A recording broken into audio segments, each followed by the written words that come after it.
You're listening to the HWP Report, bringing you news and information about issues pertaining to health, wellness, and performance, with your host, Dr. Faiz Kirsten. Greetings and hello everybody, and welcome to this podcast of the Health Wellness Performance Institute.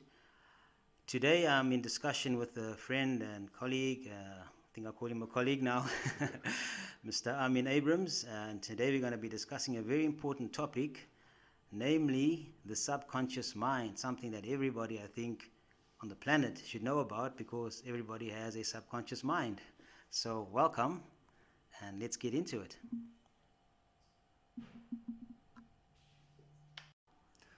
Okay, so Dr. Kirsten, thanks for taking the time to sort of join me today. So the topic of conversation is the subconscious mind, and the reason why I'm interested in this is because, it's off the back of the report that you compiled, I think back in 2010, that you sent me a copy to read. And I've read through this material, and I must say it's quite, interesting because, it gives us an insight as to, some of the theories and also some of the science behind what limits us as human beings to obviously achieve our full potential.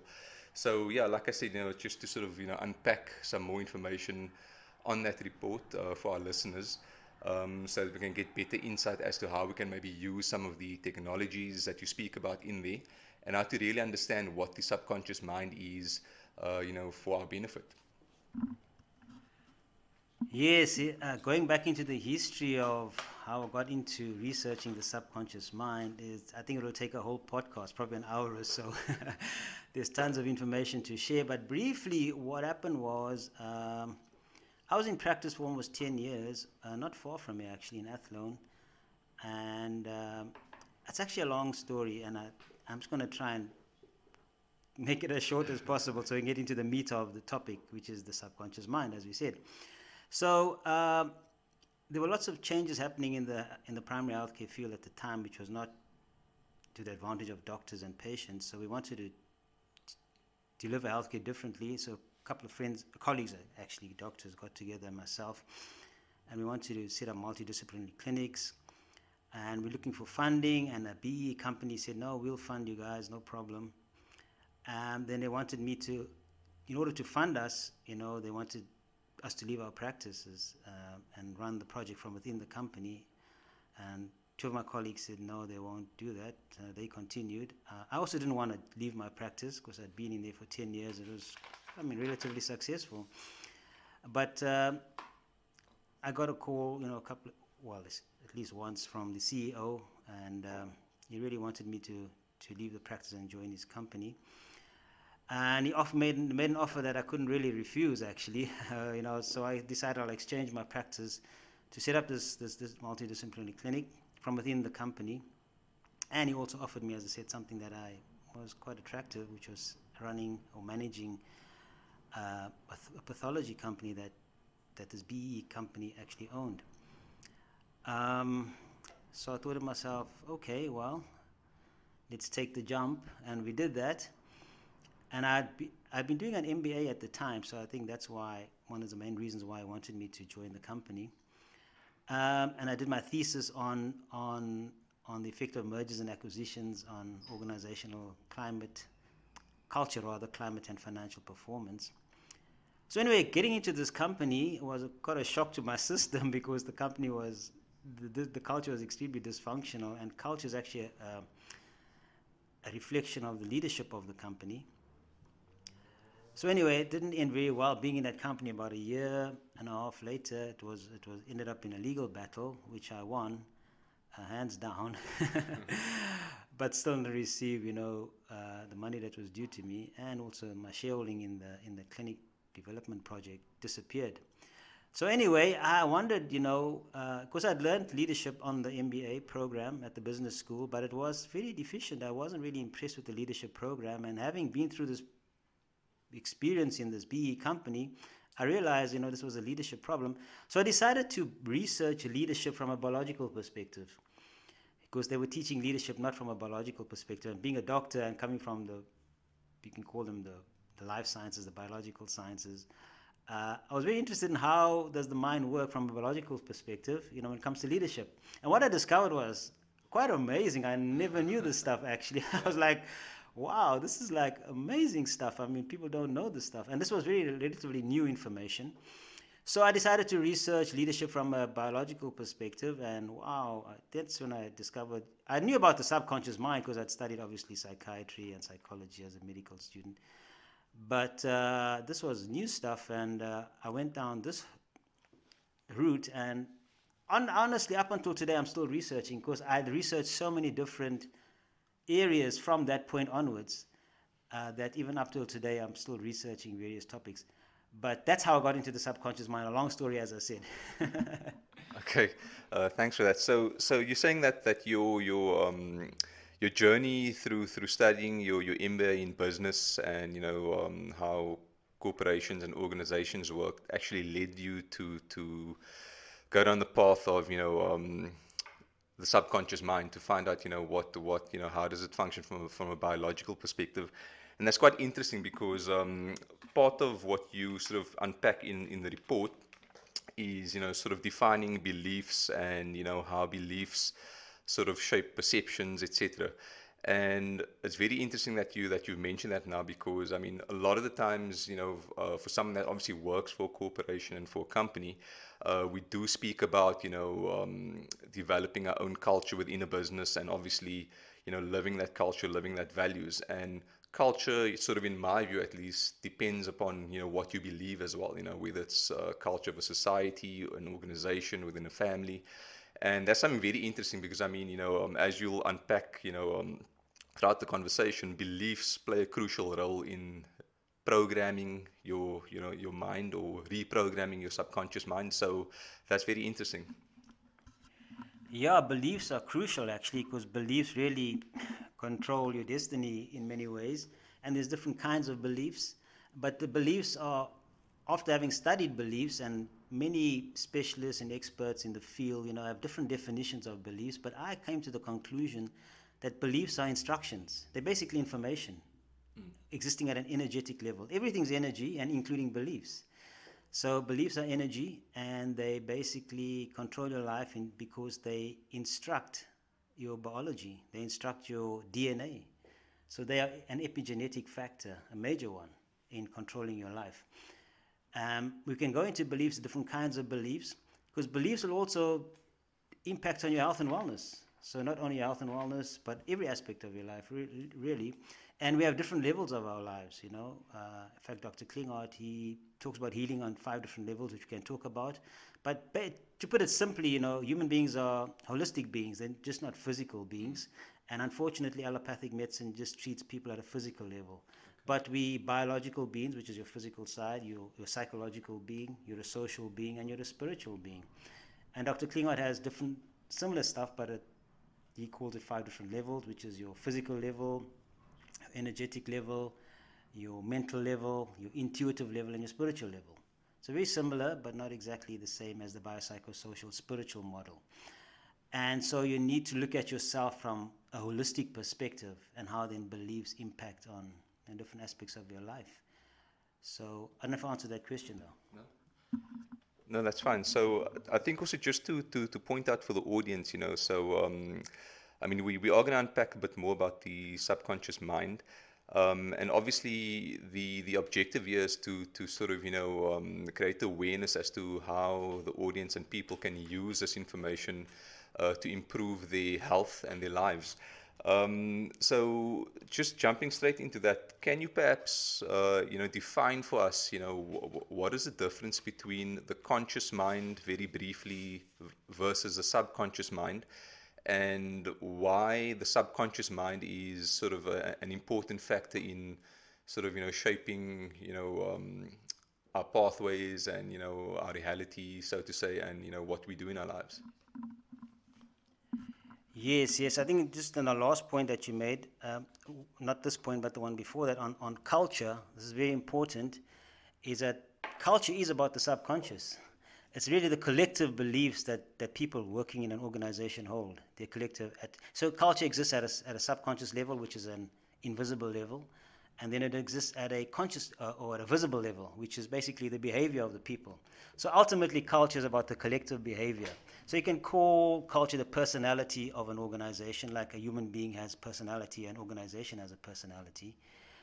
So the personality can have a personality disorder as a human being, and a culture of an organization can be dysfunctional. So you can call it a personality disorder of the organization. And I came across in my research, it's more common to have a dysfunctional culture than to have a functional culture. So most organizations, I would say, are dysfunctional. And that's because of dysfunctional leadership. And the world actually has a crisis of leadership at the levels of most organizations, whether it's political, religious, social, sports. Human consciousness is not at the level, and we'll talk about consciousness maybe just now, it's not at the level that it should be. So we should think about culture in terms of visible level, which is behavior, and the invisible level, which informs the behavior, which is your beliefs, attitudes, values, and so forth, collectively that people hold. And they take this to be true. So now coming back to the conscious mind, which is really, the conscious mind is really a product of the living brain. Okay, it's basically it's a product of a fully functioning living brain. It's characterized by the ability of the brain, to be aware of various brain and body functions, such as your thoughts, your emotions, your beliefs. So you're basically aware of what's happening inside of yourself, which is your internal environment, and outside of yourself, which is your external environment. That's one of the major functions of the conscious mind. And we call that basically thought consciousness. Consciousness exists at two levels, which is thought consciousness, which is your self-awareness, okay, which we just mentioned, of your internal and external environments. And then you have what we call transcendent consciousness or spiritual consciousness, which is really your awareness and your knowledge of your connection to your Creator, okay? That is spiritual consciousness. Now, there are people who are atheists. Okay, so they're not aware of the existence of their connection to the Creator because they don't believe in a Creator, okay? Because they're human, they probably still have that connection, but they're not aware of it. So they're spiritually not intelligent, they're not spiritually conscious, okay? But the conscious mind is obviously not consciousness or spiritual consciousness. Those two are two different. They're both consciousness, but the one is different to the other. So the conscious mind is really a product of a fully functioning brain, okay, a living brain, okay, that's the conscious mind. If the brain is not fully functioning, then the conscious mind doesn't work. So if you're in a coma, you're not conscious, okay? But your brain is still alive and it's functioning, but it's not fully functioning. So you must be aware of that. And then the subconscious mind, basically, I don't know if you want me to define that now or shall we define it just now? Other functions of the conscious mind are your cognitive abilities, ability to think, your ability to remember, be aware, focused, attention, all of those things. Yeah. Right. Okay, thanks for that. So I think you mentioned that there's sort of two components to sort of the conscious mind. One you said was thought consciousness, and the other one was spiritual consciousness. Right? Now, I just want to sort of touch on the point you raised with regards to atheists. And I think obviously just for the audience as well, because my intention is to obviously put this out to everyone of all beliefs, of all opinions. And while you and I are people of faith and believers in the Creator, I also think that a lot of atheists would say that they are actually spiritual as well, and that there is some connection to something.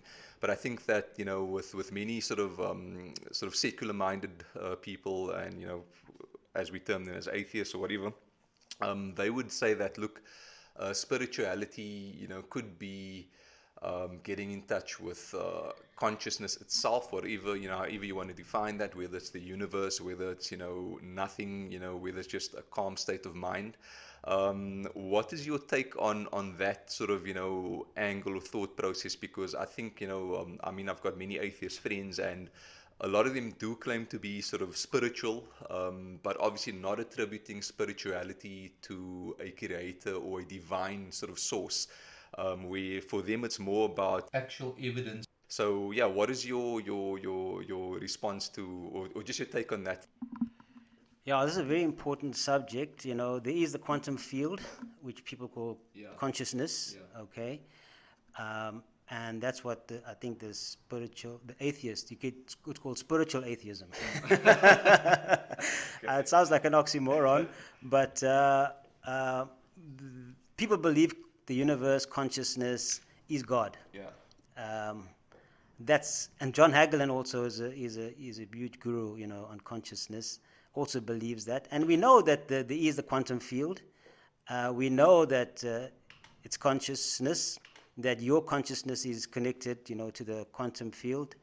That is true. I mean, this has been shown scientifically. But from my perspective, you know, that's not God. Consciousness is not God. God is conscious, but you can't define God in terms of consciousness, you know, our consciousness. We are aware of God, and we'll talk about the heart also, okay, because that's really the focus, the seat of spirituality is your heart, okay? We'll talk about the heart. But for me, and, you know, in my thinking over the years, the Creator exists outside of the creation. So even the quantum field is a creation of the Creator. And you cannot equate the Creator to the creation. Yeah. And so that's where obviously I differ with the atheists and the spiritual atheists and everybody else who talks about the universe sent this to me and the universe sent that to me. God has created laws, you know, and the universe operates by these laws. The laws didn't come about by themselves because nobody can prove that. It's just not logical, okay? And if you study, you know, the scriptures and so forth from a scientific perspective, it's absolutely amazing that this didn't come from nothing. The universe, nothing came from nothing, you know, everything came from something. So that's where I differ with the atheists. It's a very interesting subject, atheism, and that's really a reflection of what's going on in the heart. There's a pathology in the heart, and the heart is a major part of the subconscious mind.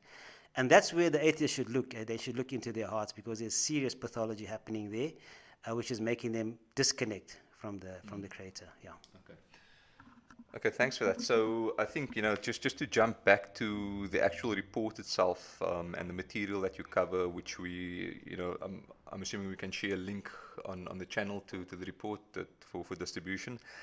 So I want to touch now into sort of beliefs and perception, because I think this is also relevant to the atheist argument or various arguments that various sort of, you know, ideologies or groups can make, you know, with regards to, you know, arguing their point of view.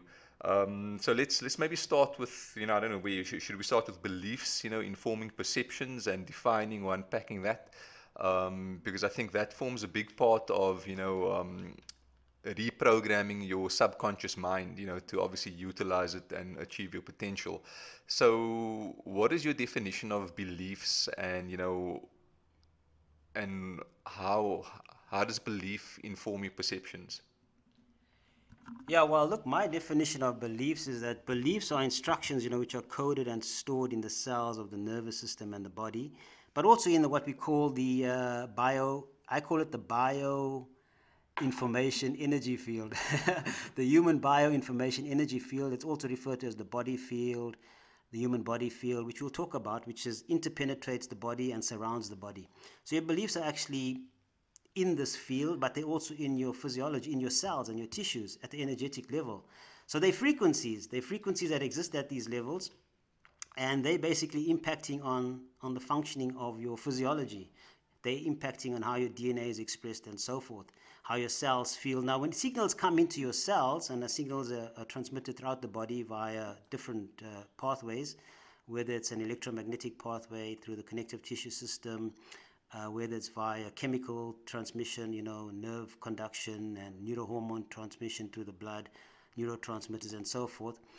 They're signaling the cells. The beliefs are existing in the cells, and they then filter out these signals and determine how the cells feel, okay, and how the DNA is expressed and selected.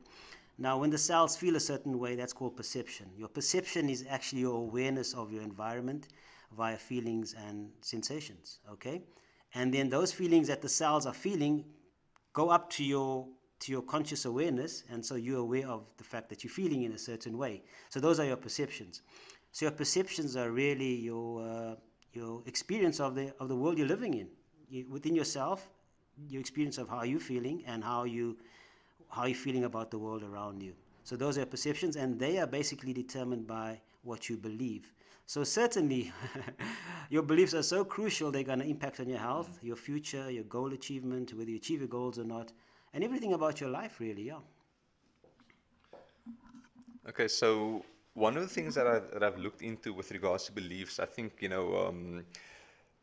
I've read a definition whereby beliefs are sort of attitudes or statements based on whether something is true or not. So for example, someone could believe that the earth is flat or whether it's round, and it seems to be that beliefs tend to be very subjective as well.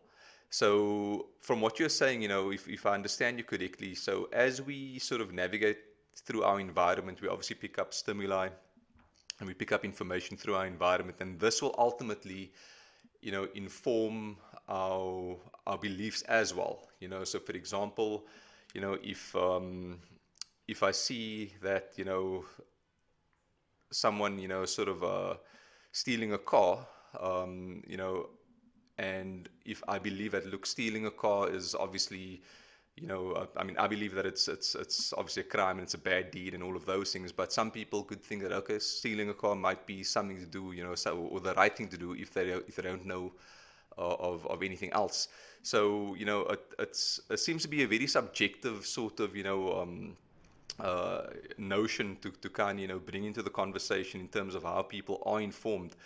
So that being said, how then do we determine what the correct beliefs are? Because it seems to be that, based on your belief in something, based on the environment you grow up in, and, how you were maybe reared by your parents, and, just based on what you said now, of how your perceptions are an expression of your beliefs through, information being encoded in your DNA. How do we then go about, sort of distinguishing between either valid and correct beliefs versus invalid and incorrect beliefs, if it's such a very subjective, sort of topic? Do you have any insight on that? Yeah, I just wanted to mention, before I address your issue, your points there, that, beliefs, as I said, are energy frequencies, and they have either a constructive or a positive effect on your bioinformation field, or they have a destructive effect or a distortion effect on the bioinformation field, like I mentioned earlier on. So your beliefs will distort your energy fields and then cause blockages, and then have negative consequences. But coming back to whether belief is true or false, whether you take it to be true or false, you have something called a delusion. A delusion is a false belief. Now, how do I know that you're holding a false belief? Okay, that comes back to consciousness. And we must also talk about morality, because that's very important, okay? We'll talk about that now. But consciousness is really, you see, if you are vibrating at a high level, that means you have a high consciousness, okay? Now, truth is truth. Truth is a straight line. Truth never wavers. Okay. So truth never wavers, okay? So if you take truth to be a straight line, and if you take your consciousness to be a frequency, which is like a wave pattern, up and down, up and down, okay? Now, obviously, it'll intersect truth at certain points, okay? So if you're vibrating at a high frequency, that means that, so you have perception and you have reality, okay? So perception and reality are two different, may be the same thing if you have a high level of consciousness, okay? So if you're vibrating at such a high level of consciousness that you perceive the truth all of the time, you have a very high level of consciousness, because you're vibrating at a very high frequency and you're intersecting with the straight line, the truth, most of the time. Okay. I don't think no human being intersects with the truth all of the time, because I think that's only God does that, okay? Because we are sort of deluded at some point, all of us. But the higher your frequency, the more often you intersect with the truth, okay? So you're holding most of the time true, your beliefs are true, and you have a high level of consciousness. If you have a low vibration, a low level of consciousness, you're very rarely intersecting with the truth. So you deceive most of the time, because your perception is not in keeping with the truth. It's not aligned with the truth most of the time. Most of the time, it's out of alignment with the truth, okay? So how do we know what the truth is, what is right and what is wrong, for example? We're actually born with that knowledge. Now, obviously, atheists, Satanists don't believe that, okay? again, they're out of alignment with the truth. Because how do I know that I am born with the knowledge of what is right and wrong, what is good and what is evil? How do I know that? Again, we have to show proof, because obviously the Satanists and the atheists always come back to show us the proof, the scientific evidence. And the evidence is there. You know, they've done studies on 3-month-old babies. And I don't want to go through explain the whole study, but which prove that a little baby of 3 months old knows the difference between right and wrong, good and evil, what's wicked and what's not wicked. Okay, that's amazing. Nobody taught the baby that at 3 months of age, but the baby actually knows, and that's been shown scientifically. These studies have been repeated. So we're born with that knowledge. So something must have placed that knowledge within us of morality, what is right and what is wrong. Okay, so we know. You know that killing another human being is wrong. You know that intuitively. You're not going to go. Yeah. Have you ever killed somebody? No. That's because you know within yourself that's wrong. But if you're a Satanist, you actually live your life according to what we call moral relativism. So objective morality is what we just spoke about. In other words, you know that what's right and wrong comes from outside of yourself. It's something has told you that, okay? Because you were born with it. You didn't go and learn it or acquire that information by yourself. But subjective morality is when you decide from within your own mind. Within your own mind, you decide what's right and wrong. So if you want to go and kill somebody and it suits your purposes, then you just go in and do it because you're the person who decides what's right and wrong. Now that's the second pillar of Satanism. So you have false beliefs, which because these people are vibrating at a very low level of consciousness. And then you have true beliefs, okay, which you know what the truth is. Your perception is aligned with reality most of the time, okay? And then you behave accordingly, all right? And then we can talk about protective beliefs, which come about through trauma and so forth, cellular memories, and you have other kinds of beliefs that exist at your subconscious level, limiting beliefs, such as beliefs of powerlessness, hopelessness, worthlessness, which a lot of people hold these beliefs at the subconscious level, okay? And so forth. Then you can say things consciously also, but you don't really believe it subconsciously, which is like a psychological reversal type of situation or cognitive dissonance kind of situation. Yeah. Okay, so with regards to you know the vibrations of frequencies at different levels, you know, so when you mention that truth is sort of, you know, on a straight line, and that, you know, people with high consciousness vibrate at a higher frequency and lower consciousness vibrate at a lower frequency, right? And I mean, obviously, with a lot of the work that you are involved in, and a lot of the subject matter that you cover, you know, in previous, you know, sort of, you know, publications you've done, you speak a lot about, you know, things like the sort of mind control that society is under by the powers that be, you know, whether it's, you know, the elites, whatever you want to call them. So these people that sort of, you know, who, in my view, just based off the definitions we sort of, you know, putting out here, they obviously then operate on a sort of low sort of frequency in terms of consciousness.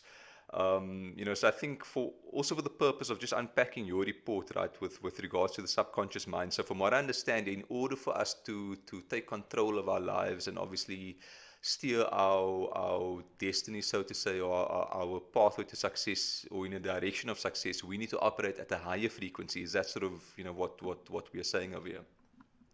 Oh yeah, absolutely. That's a problem in the world today. Is actually a low level of consciousness. I was as you know, I was on the radio for quite a while. Spoke various forums, give presentations, and so forth. And people always ask me, Dr. Kirsten, what is the solution? Now I can give you solutions in terms of exactly what you need to do, which I've been working on for many years. I noticed, though, that a lot of people are not interested in the solutions. In fact, a lot of people are not interested in, they don't care about what's happening in the world today. You talk about the elites, and we can talk about those who are controlling the world and controlling people's minds. That's how they control the world. But they always ask me, what is the solution? And the solution is really fundamentally to raise your level of consciousness. You need to vibrate at a high frequency. You need to be aware of what is going on in the world, how your own mind works, in order make changes in the world, bring about changes in your own life, in your community's life, in your company's situation, and in the whole world, you know, community of humanity, basically. So we need to raise our level of consciousness, our thought consciousness, become more self-aware, like we spoke about earlier on, and then raise your connection, increase your connection with the Creator, become more spiritually conscious, spiritually intelligent. And that's the only way we're going to change the world. Without raising our level of consciousness, we will not be able to change the world. And the Institute for Heart Math, they have a project, going on where they looking at the coherence of heart-brain coherence and how that impacts on the Earth's, the coherence of the Earth's electromagnetic field and the quantum field. So that's an interesting project, but it all starts with each one of us as individuals raising our level of consciousness. So we need to acquire knowledge and all the necessary knowledge and information, process information, become knowledge, and then that's how we move forward. So raising your level of consciousness is non-negotiable, really. Okay, so I think now might be a good time to maybe discuss some of the techniques for doing exactly that, raising consciousness and, as your report mentions, reprogramming your subconscious mind. Because I'm obviously very interested in, self-improvement, improving my health and wellness and so forth, and obviously just trying to achieve my full potential.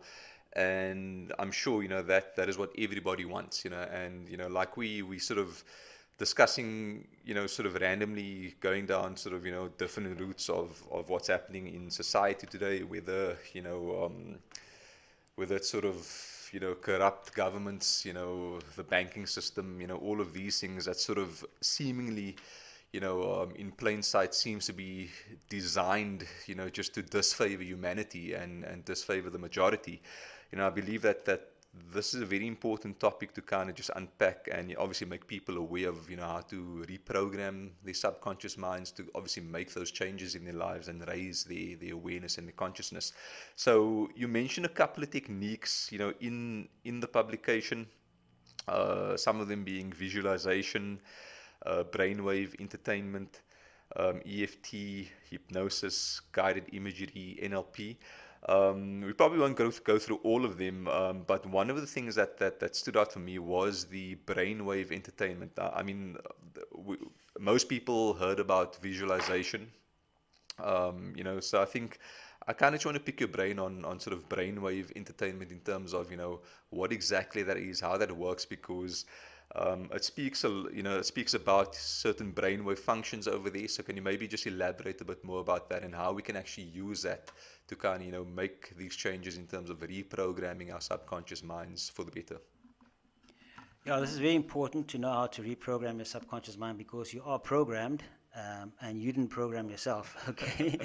and by saying that, you need to, one of the very important points that I need to bring up in terms of raising your level of consciousness is actually understanding how the world works. You need to understand the pyramid of control, okay, which people at the top of the pyramid control the whole world from the top of the pyramid, okay? This is the globalist agenda, the New World Order, technocracy, all, words describing the move towards a one-world government and controlling the whole of humanity, for nefarious purposes, really, by a small group of people who themselves are under the control or influence, rather, of non-human entities. Now, we'll talk about that maybe in another podcast, that's very important to understand who's actually controlling the world. And it's not only human beings, wicked, evil, satanic human beings. It's they working with non-human entities. That's a very interesting subject and very important for everybody to understand, which I'm shocked, that a lot of people of various religious persuasions don't really know about. So starting off, you can only raise your level of consciousness if you know how the world works. And learning about the pyramid of control, the globalist agenda, and how your mind is being controlled is very important. Now, the mind is being controlled primarily, there's various ways of controlling the mind, but one of the ways is called perception management. We just spoke about perception. So they manage your perceptions, okay? How they manage your perceptions? By getting you to believe what they want you to believe, because by controlling your beliefs, they're going to control how you perceive the world, okay? And then your behavior is going to be according to those beliefs and perceptions, okay? So it's very important to understand how your mind works and what beliefs are, like we just discussed. So I would suggest everybody start off by really learning about the globalist agenda, who's at the top of the pyramid of control in terms of the humans and those that they work with from a non-human perspective, the non-human entities, and then how your mind is being controlled through the various channels, the media, your schooling. I mean, you've been programmed, indoctrinated throughout school and university. I mean, I come from school and university, all of us do. I've been to university, 2 universities, okay, and I realized after a while that a lot of what I was taught is not actually true. That's the programming, okay, the indoctrination. And a lot of, for example, doctors are doing their work today with no understanding that they're basically part of this anti-human agenda. They're being used. Medicine has been subverted. Public health has been. It's obvious. I mean, if you look at what's happening in the healthcare system, for example, it's just obvious. But if you're not thinking about it, if your consciousness is not at the level it should be, you won't really perceive it to be anything abnormal, which is the reality. I mean, I know that for a fact. If you look at my colleagues and you look at people in the business world and so forth, they really have no clue, that they're under control, that everything's designed. You use the word design, which is really the right word. But we already have the answers to all of this in the instruction manual. I mean, the one who's in control of everything, which is outside of the universe, the creator, has already told us what the instructions are. That's why beliefs are always defined, beliefs in terms of instructions, okay? So you get to go to the instruction manual and you'll get the solutions to what is happening in the world today. But very few people who have the instruction manual actually read it. Or even believe it. And those who read it don't even believe it, okay, and don't follow the instructions, which again is part of the mind control. It's fascinating stuff, I must say, this whole belief system, consciousness and perceptions and so forth is very, very important for people to understand. I think I went over at a tangent there. What was your primary question? So the initial question was just, on BWE, brainwave entertainment, that specific methodology of reprogramming the subconscious mind. Just to maybe, explain a bit more on that specific technique in terms of how it works. Oh, yes. A lot of people say what you just said, brainwave entertainment. It's actually brainwave entrainment. It is entertaining, though, when you use it. But it's actually brainwave entrainment. And what that means is that the brain has the ability to entrain to a sound or a light frequency. So, look, the brain is always giving off brain waves because, look, the brain is it's an amazing organ. It's consists of, they say 100 billion, some say even trillion neurons, okay? And there's electrical activity in these neurons. There's nerve conduction signals going throughout the brain all of the time. And when electricity flows, because this is electrical conduction, okay? That's how communication happens in the brain and body and the nervous system. When electricity flows, you get an electromagnetic field being formed, okay?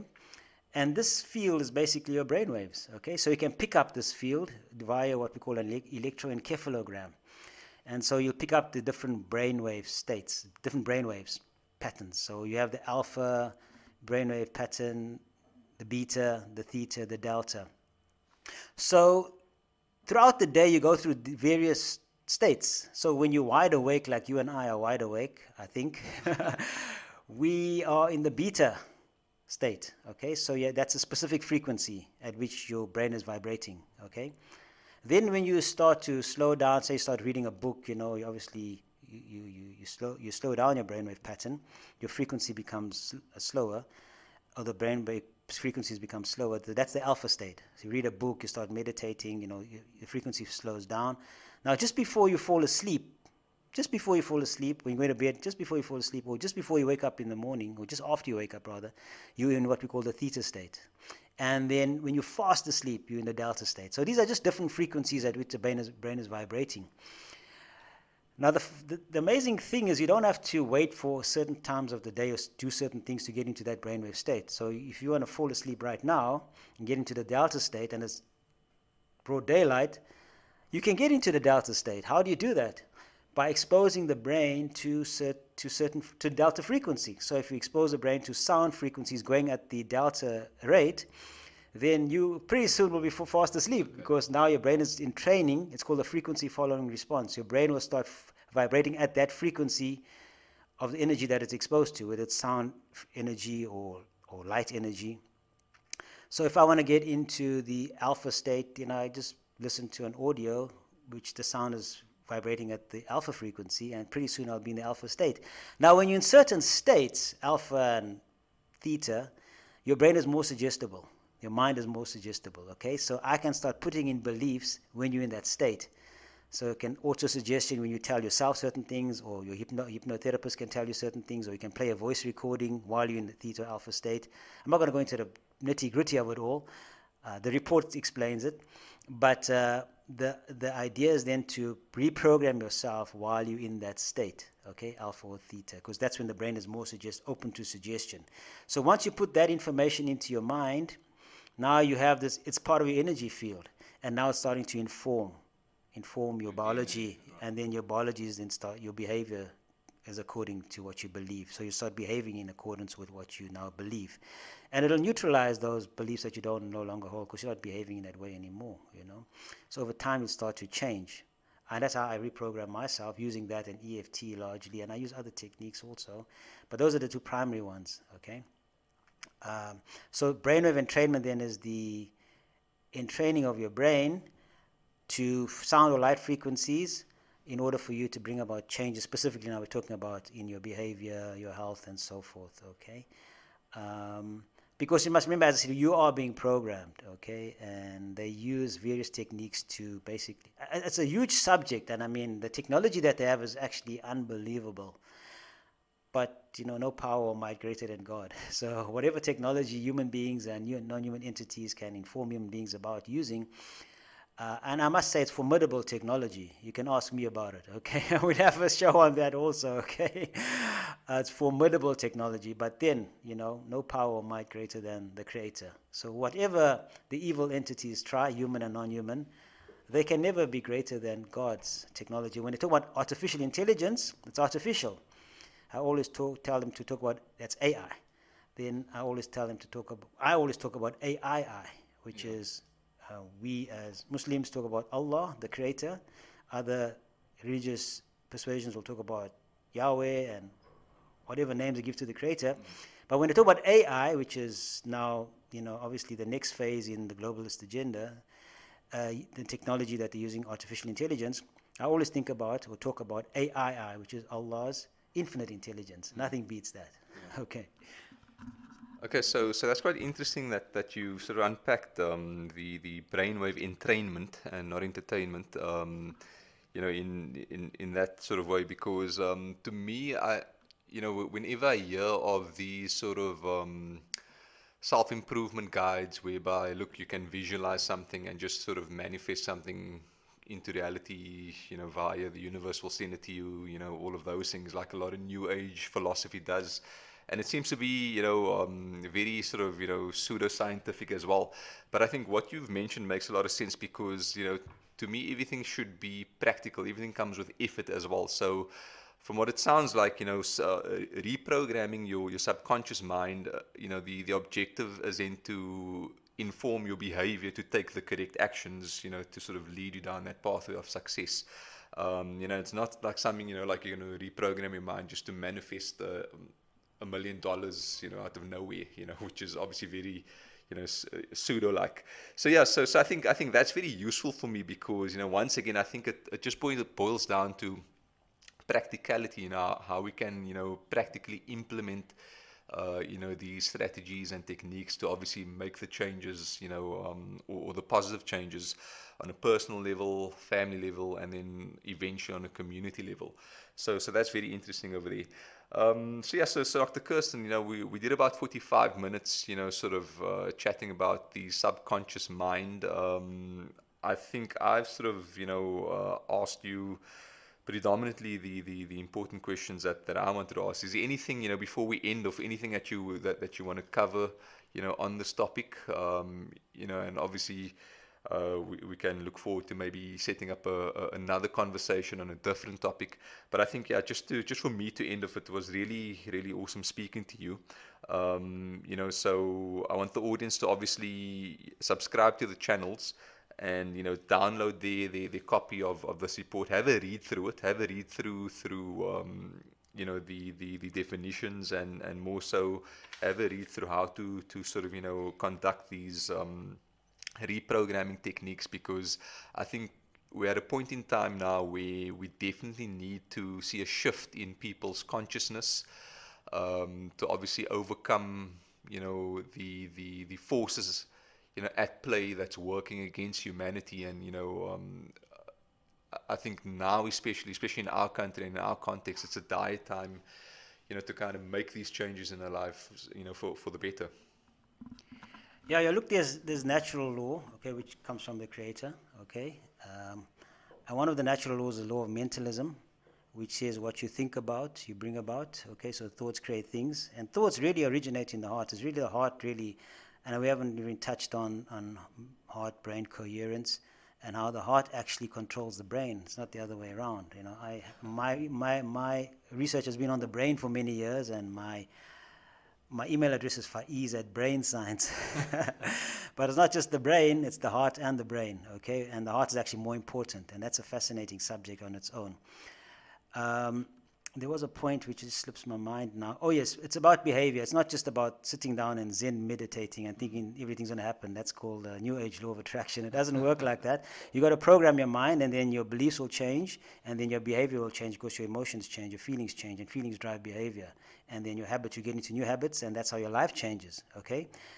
And so that is the law of attraction. The brain works that way, the reticular activating system. So it's an amazing part of your brain. Once it's programmed with a certain goal in mind, which you program yourself to achieve, your reticular activating system will look out for all those things related to that goal and drive you in that direction. That's a fascinating aspect of the subconscious mind, the reticular activating system, which I cover in my book on goal achievement.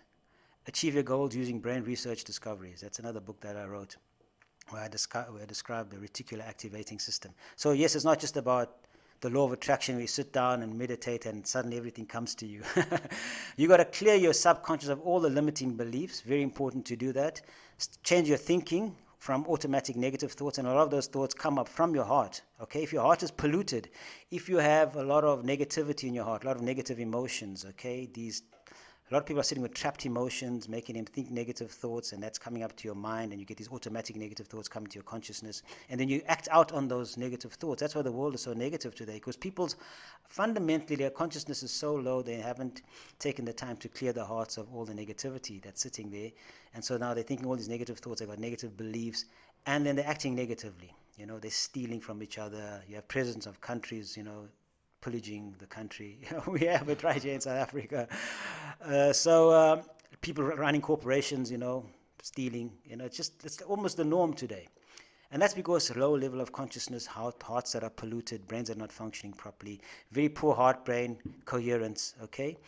What was the point I was going to make? Oh, yes, you're not just about doing nothing and expecting everything to happen. It's about reprogramming yourself, clearing yourself of all this negativity, all these negative beliefs, and then you'll start to attract what you want into your life. Now, I've achieved a lot of goals throughout my life, a lot of goals, okay? And I programmed myself to achieve quite a few goals, and I'm still holding. Now, the point I want to make is there's a couple of goals that I haven't achieved. And I'm always looking to my subconscious, and it's always giving me feedback because your subconscious talks to you, okay? Via your body, okay, in other ways.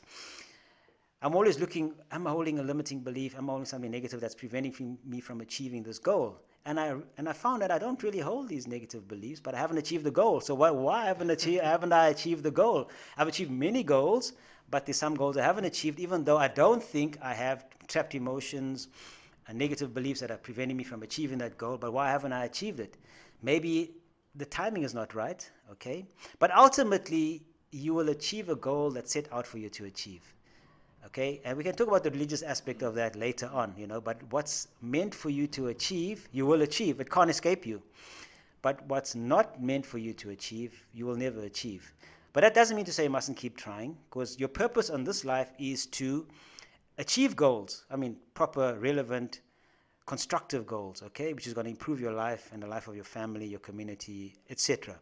But your ultimate goal is not a goal in this life. All your goals in this life are to get you to the ultimate goal, which is in the next life. And we know what the ultimate goal is.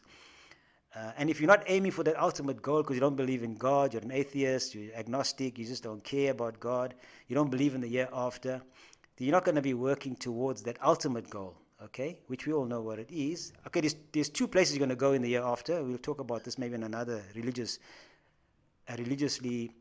based or spiritually based podcast on the subject. But all your goals in this life should be to achieve the ultimate goal in the next life. That's my philosophy. That's the way I try to conduct my life, you know. So yes, the law of attraction can be new agey, but the brain is designed to achieve goals if it's programmed properly, the brain and the mind and the heart and so forth. But if you've got limiting beliefs, distorted energy fields, blocked energy, all of these things that's blocking you from achieving your goals, your health goals and so forth, then you're not going to achieve them because that's how you are designed. Of course, we are told in the scriptures, your condition will only change if you change that which is within yourself. This is scientific. It's in the scriptures, okay? And it's also science that's proven that. So we're talking about exactly that, you know, changing yourself internally first before your external conditions will change. So yeah, it's not just about new age law of attraction because that doesn't work. That's just like wooey nonsense, okay? You got to put, it's a deception. Well, that's basically how the guys... Satanic minds, the modus operandi of satanic minds is in fact deception. And that's another, if you have a high level of consciousness, you will know this. If you have a low level of consciousness, you won't even be aware of it, okay? Because low consciousness is awareness, okay? And if you are not aware of the fact that you're being deceived, you won't be able to look beyond the obvious, and then you won't see what's being done to you. Yeah. Okay, thank you. So I think just also for maybe a few more points that I just wanted to sort of touch on as well before we end off. I mean, you mentioned that you know, we need to sort of start and reprogram our minds and all of these things. Just thinking of it in hindsight, there's so many aspects that's working against people to actually make a concerted effort at actually doing this. I mean, because obviously success for most people at anything doesn't come on the first attempt. You have to keep trying and obviously persevere and practice and all of those things. But I mean, if you look at the majority of society, I mean, especially within our city and country, we find that there's so much poverty, there's so much homeless people on the streets. There's sort of there's a drug problem, a gangsterism problem, all of these problems, and it sort of seems that everything is set up to work against people making these efforts. So what are your thoughts on because I have another theory of how people like you and I that are at least privileged to some extent can at least make an effort or get our foot in the door to kind of make the effort to start making these changes to experience some form of change in our lives. For many people that's not the case. Many people are poverty stricken, have to worry about where they're going to get the next meal. And once again, that also informs the actions, So what are your thoughts on, how, what we can do, especially as privileged people, the privileged part of society? What can we do to sort of help and obviously, try and uplift the rest of society, where that's concerned? Yeah, that's very important. Use a word again, design. Everything's designed this way, okay? The Creator designed or told us what the design should be. But obviously, we've been overcome by evil forces which have designed the systems the way they want it to be. And those systems are not systems that are going to empower you and me and everybody else, okay? So the only way you can empower yourself is to, first of all, read the instruction manual, whether it's Christian, Jew, Muslim, you all were given the instruction manual. Just make sure it's not giving you the wrong information. There are, past scriptures that have been altered. But if it's common sense to you, makes sense, then follow those instructions in your scriptures. It's very sad, for me to see that a lot of people even go to schools, where they teach them to read the scriptures, don't follow them and end up being poverty-stricken or disadvantaged or disempowered, and actually following the diabolical systems that have been created for us, even though they read the instruction manual, if they don't really understand what they're reading. So you got to go to the instruction manuals, read the instructions, and then follow those instructions. you and me, how we can play a small role. This podcast is playing a role. If people listen to this podcast and say, okay, this makes sense to me, then let's do that. Then things will start to change, But the instruction manual has been given to us. We're just not following it's amazing. If you read the instruction manual, you'll be shocked at the instructions there. And if you follow those instructions, these diabolical forces have no chance at all. But it's very sad that we've been mind controlled by even our own leaders, and we then vote for the leaders and we follow their instructions and they're following the people above them, and we're all losing out. It's very simple. If you go I always give the example of a cell phone. You go to a shop, you want to buy a cell phone, the guy gives you the cell phone in a box, you go home, you open the box and you take the phone out and you dial. And nothing happens. And you start getting angry. You say, this phone's not working, what's going on here?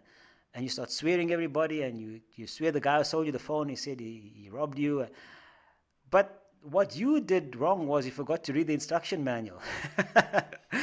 So you don't just open the box, take out the phone and dial. You read the instruction manual first, who was written by the guy, the people who manufactured the phone, so they know exactly how that phone works and what you must do to make the phone work. So you read the instructions, then you follow those instructions, and the phone works. You dial and the phone rings.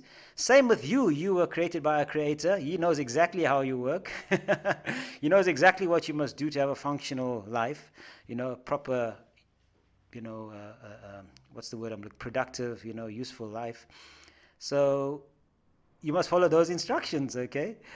But we're not following those instructions. We're doing exactly the opposite, and now everything's going wrong, and we're swearing everybody else, and we're blaming everybody else except ourselves for not reading the instruction manual.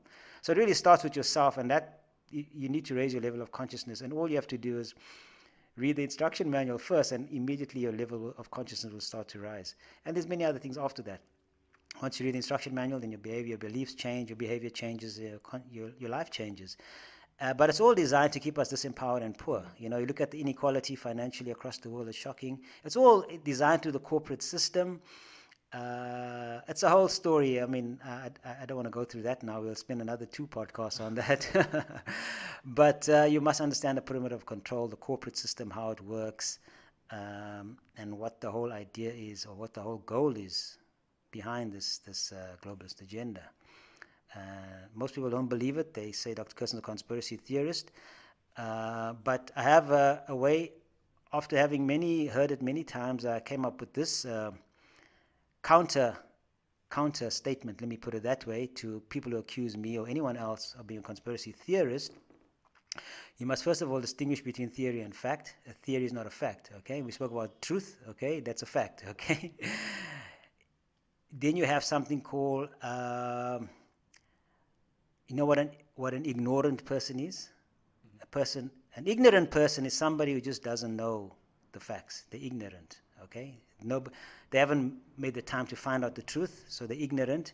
Nobody's told them the truth, so they're ignorant, okay? So that's an ignorant person. An ignorant person is not an ignorant person. An ignorant person is somebody who knows the truth. The facts have been brought to them, but they're ignoring the facts. So that's an ignorant person.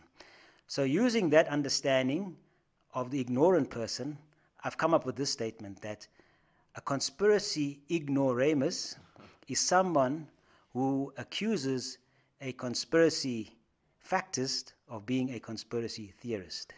So if anybody accuses you of being a conspiracy theorist, then ask them if they know the difference between a theory and a fact. And if they know that, and then ask them if they know the facts. And if they know the facts, then they are conspiracy ignoramus. Okay. Right, awesome, Dr. Kirsten. Thanks so much. So we'll definitely get into the conspiracy facts and theories, in other episodes. And yeah, there's lots to discuss with regards to your work as well. Specifically, the work that you're doing with the Health, Wellness and Performance Institute. So where can people learn more about, the work that you're doing specifically with regards to the Performance Institute and, some of your other activities? Where can people, find out more? Yeah, well, thanks for the discussion. It was really great. The Health, Wellness, Performance Institute has a website. I have lots of stuff on the internet. We have programs. I've written books. Ideally, ultimately, this is one of the goals I haven't achieved so far, which I spoke about earlier on, was to get people to become members of the Institute. And that's because of the mind programming, But we do have a 3-month program, which is relatively successful. So I have a 3-month program for people with cancer, autoimmune disease, neurodegenerative disease, which we're turning around, for people. And that's the only way you can actually really help these people, because we've been through the system. A lot of them have been through the system, and they've been damaged by the system for many years. They've been through specialists, neurologists, and so forth, and they just haven't improved over 12, 14 years, And so using, the understanding that I have of health and healing, and using those technologies and methodologies, people turn around, Even if with these diseases that allopathic medicine said is not curable, irreversible, I've seen reversal happening. Okay. Yeah, so they can contact me, faiz@brainscience.co.za, go to the website, and I can tell them more about that, yeah. Okay, thanks so much. So guys and girls, check out the website. Also download the report that will be included within the links. Subscribe to the channels, and we will see you guys next time. Thanks so much. Bye-bye.